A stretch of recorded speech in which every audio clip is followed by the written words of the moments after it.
Happy New Year mga future millionaires! Para sa ating lahat, ang bagong taon represents new hope and new opportunities. At I'm sure kaya ka nanonood ng mga videong kagaya nito ay dahil nangangarap ka ding maging financially free o magkaroon ng more than enough so that you will not worry about bills or having less money ever again. Sino ba naman ang ayaw ng ganon, di ba? At naniniwala ako na ang pinakamabilis na way para dyan ay ang pagkakaroon ng negosyo o mga negosyo.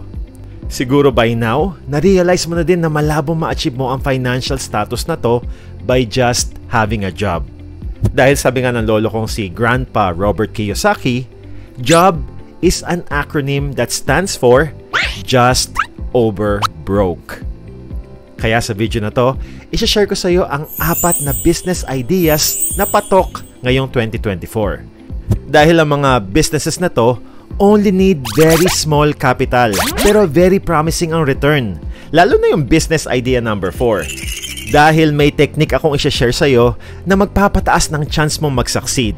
At kahit sino pwede itong gawin, kahit pa grade 1. Kung pagod ka na sa pagiging JOB o just over broke, baka isa na sa mga business ideas na to ang iniintay mong sagot.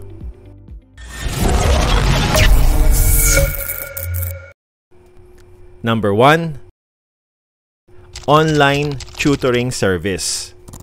I think magiging in demand pa din ang online tutoring service ngayong 2024. Bakit kamo? Dahil sa digital age natin ngayon. Mas maraming tao, bata man o matanda, ang naghahanap ng convenient at personalized na learning experiences online. Imagine, kahit nasa comfort ka ng bahay mo, you can teach, inspire, at kumita gamit lang ang laptop at internet mo.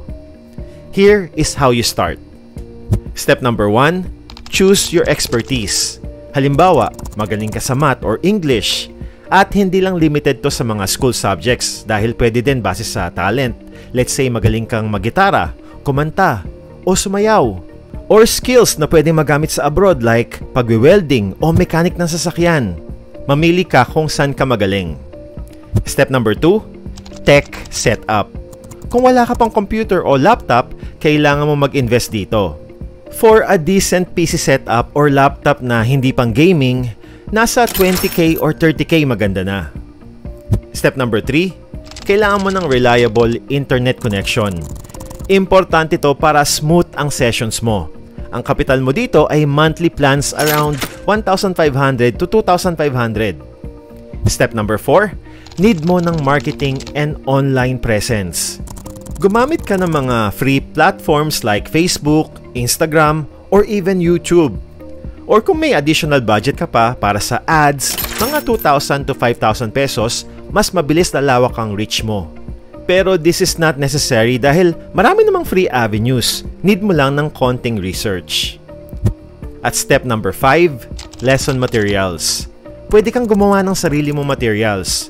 Kung gusto mo naman ng mga ready-made, may mga online resources din na free or minimal lang ang cost. Pwede mo ding i-utilize ang mga AI tools like ChatGPT for curriculum or lesson outline ideas. So with an initial investment na 25 to 40k, pwede ka na mag-start ng sarili mong online tutoring business. Ang maganda pa dito, scalable siya dahil eventually you can hire and train teachers and expand your business. Or you can simply record your teaching sessions, compile it, and sell it as a course. Isang beses mo lang yung ginawa pero pwede kang kumita over and over and over again. At most of all, it will be very rewarding na makita mong umuunlad ang students mo because of your help. That is priceless. Number 2, mobile car wash. Bakit to isa sa mga recommended ko? Simple lang, convenience. Kung may kotse ka o motor, madalas nakakatamad pumunta ng car wash, di ba? At hindi ko alam kung bakit parang may sumpa kapag nagpapa-car wash ako. Yung ang ganda ng sikat ng araw kaya magde-decide ako magpa-car wash, lalo na yung puti kong auto na pagkakamalan ng kulay brown. Pagdating sa car wash, ang daming nakapilang motor at kotse. At after 2 hours, 1 hour waiting at 1 hour yung car wash service, dadating na ang sumpa. Kasi habang pauwi ako, biglang uulan. Pagdating ko ng bahay, saka hihinto. Nang asar lang, di ba? Na-experience mo din ba yun? Kaya naman itong mobile car wash ay tingin ko isang magandang idea. Lalo na sa panahon ngayon, lahat gusto ng quick at hassle-free services. Lalo na yung mga busy tao. Imagine sa kanilang doorstep mo na dadalhin ang car wash service. At maiiwasan pa nila yung sumpa. Bukod sa convenience, ang next reason bakit okay na okay ang mobile car wash ay dahil sa low overhead costs. Kumpara sa traditional car wash, mas bababa ang operating cost mo dahil wala kang fixed location. Dun pa lang, wala ka nang babayarang renta sa pwesto. At syempre, hindi ka nagagastos sa kuryente at tubig dahil provided na yon ng mga customers mo. May flexibility ka din dahil pwede kang mag-set ng schedule based on your availability at ng customers mo. To start this, una, plan your services. Mag-decide ka kung anong type ng car wash service ang i-offer mo.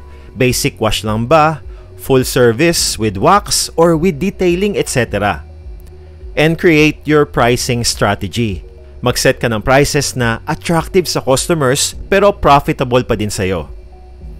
Pangalawa, need mong mag-invest sa mga equipments. Kakailanganin mo ng una, portable pressure washer. Sa Shopee meron nito, 600 pesos lang, okay na. Then, cleaning solution.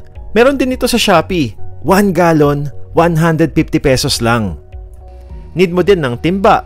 Mga 100 pesos, makakabili ka na ng dalawa. At microfiber towels na nasa sabihin na nating 50 pesos ang isa. So kung dalawa yung bibilin mo, 100 pesos lang. At portable cordless vacuum cleaner na nag-range sa 400 to 1,300 ang presyo. Ito lang naman yung mga main things na kailangan mo. So ang total ay less than 3,000 pesos lang. Ang pangatlong kailangan mo is transportation. Tingin ko madadala mo naman lahat to sa motor. Kung wala kang motor, pwede ka na lang manghiram sa kaibigan o kamag-anak mong meron. Kahit tricycle, okay na. Pang-apat, need mong i-market ang service mo syempre. Gumawa ka ng online presence o mag-print ka ng flyers or tarpaulin about your mobile car wash. At idikit mo to, let's say, sa mga poste o sa gate ng mga subdivisions. At pang-lima, build relationships. Make sure to give exceptional service. Hindi naman to magiging mahirap dahil nga sa mismong bahay ng customers mo lilinisin yung kotse nila. So you can ask if satisfied ba sila sa gawa mo. This is essential para sa repeat business mo. Dahil sa napakababang initial investments, pwede ka na mag-start ng sarili mong mobile car wash business. Ang maganda dito, you're providing a convenient service na in demand, especially sa mga urban areas. At very scalable pa ang business model na to kasi once dumami na yung mga regular customers mo, you can hire and train employees who can provide the same level of service as you did. Number 3, home-based catering. Kung passion mo ang pagluluto o magaling ka dito, ito ang the best business idea para sa'yo. Kasi sino ba naman ang hindi mahilig sa masarap na pagkain, lalo na paggawa sa puso, di ba? Plus, sa panahon ngayon, mas pinahahalagahan ng mga tao ang quality, customization, at convenience when it comes to food. Malaki ang demand dito kasi maraming tao ang naghahanap ng unique at personalized na food experiences para sa mga special occasions nila. For example, maraming tao kasi ang mas gugustuhin na lang yung mag-chillax o mag-binge sa Netflix kaysa magluto. Mababa din yung kailangang capital dito dahil nasa bahay ka lang, wala kang problema sa renta ng pwesto. Mga 1,000 to 2,000 pesos, pwede ka na magsimula. Pero katulad ng kahit anong negosyo, meron din itong challenges. Unang-una, time management.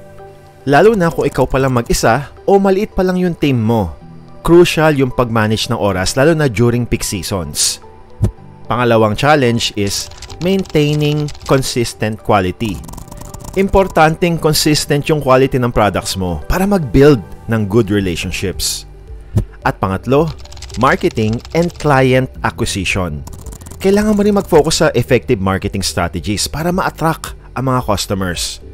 Pero malaki naman talaga ang potential na maging profitable ang business na to. Dahil custom orders, pwede kang mag-charge ng good price depende sa sarap ng luto mo at ganda ng presentation mo. Pwede ka din mag-offer ng iba't ibang services katulad ng small event catering, special occasion cakes, o event meal preparation services para sa mga employees ng companies, for example. Ang daming options kaya naman very promising ang negosyong to. To start, ang una mong gawin ay menu planning and testing. Develop your menu base sa specialty mo at test recipes mo. Next, marketing. Pwede kang gumamit ng social media o word of mouth para i-market ang business mo. Pwede ka rin mag-invest sa mga website or online ads. At pwede mo ding ipasok sa mga food delivery apps ang luto mo, katulad ng Foodpanda o GrabFood, para may instant delivery service ka na, may marketing ka pa. Next step, you have to build your client base. Start sa pag-offer sa friends mo, family at local community events para makilala nila yung luto mo. At pang-apat, feedback and adaptation. Ask for honest and no hard feelings na feedback. Importante kasi ito dahil dito mo mag-gauge kung papatok ba yung luto mo sa maraming tao. And you can adjust your ingredients para mapasarap pa ang luto mo base sa majority ng feedbacks na matatanggap mo. Ang home-based catering hindi lang basta pagkakakitaan.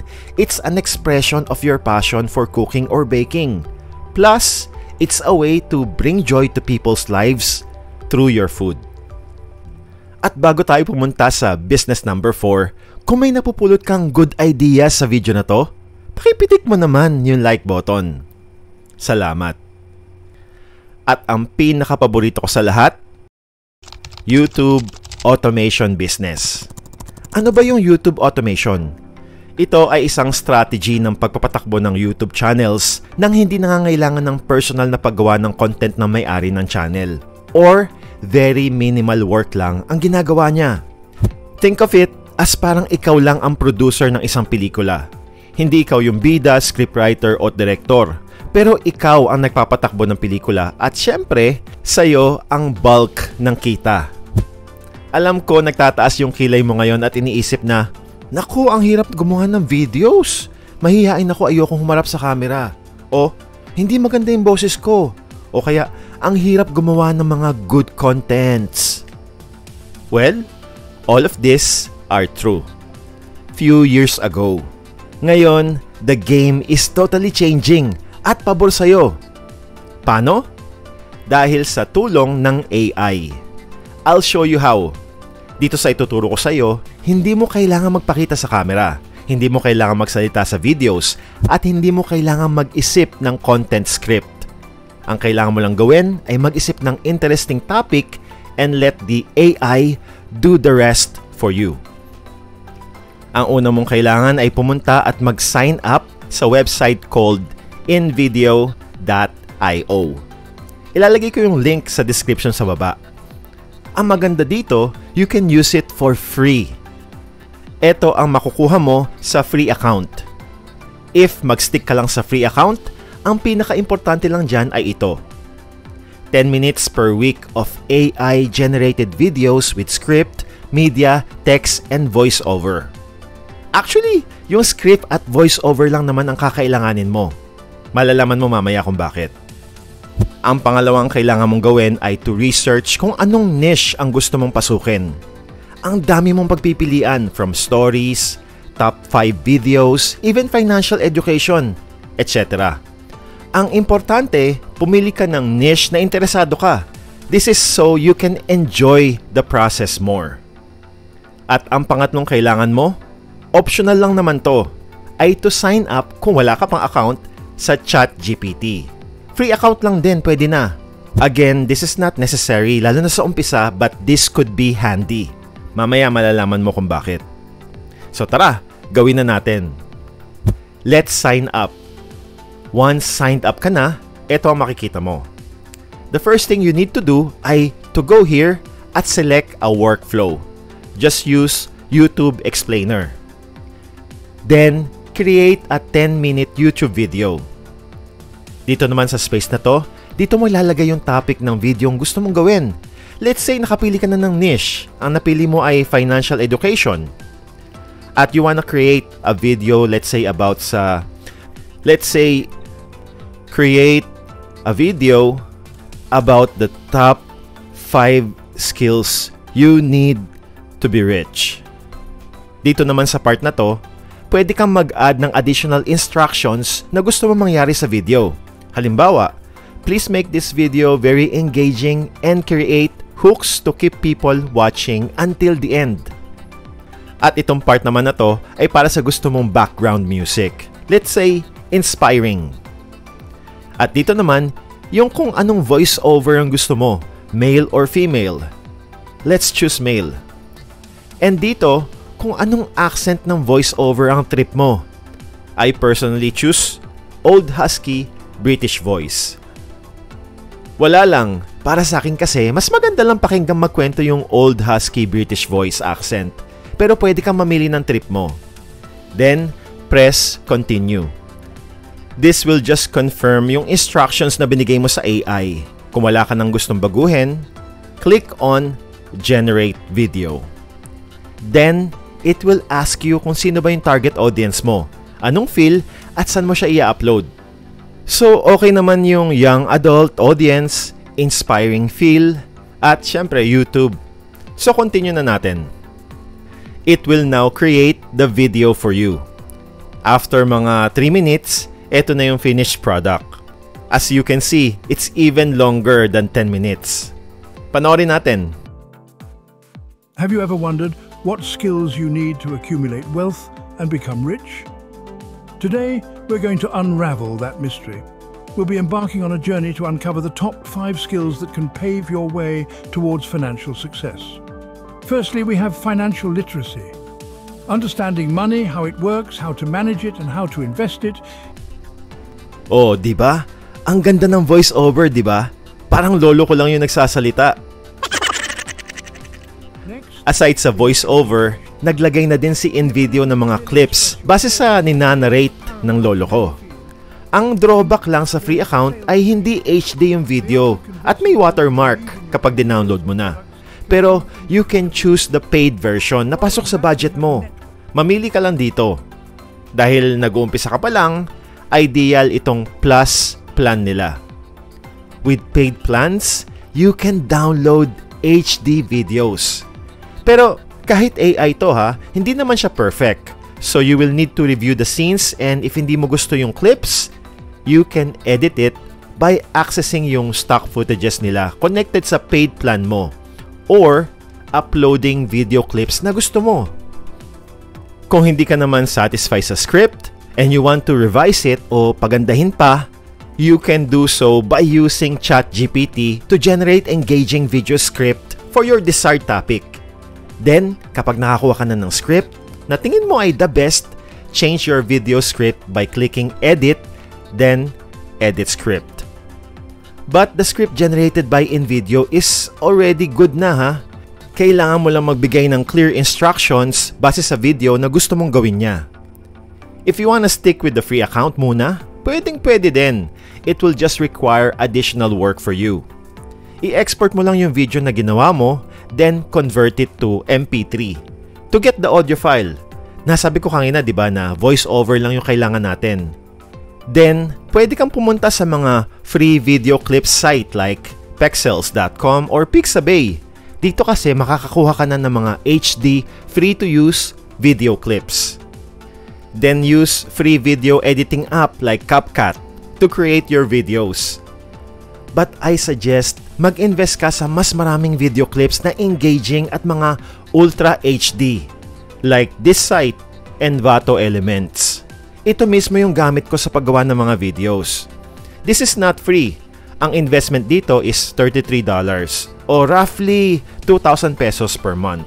Pero worth it siya dahil libo-libo yung mga photos at video clips dito na pwede mong gamitin. Unlimited usage pa to, kaya sulit na.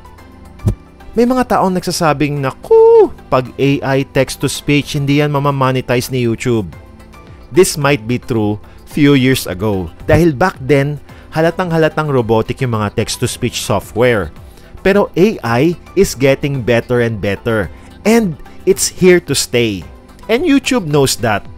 Ako mismo, ginagawa ko tong strategy na to, kaya don't worry.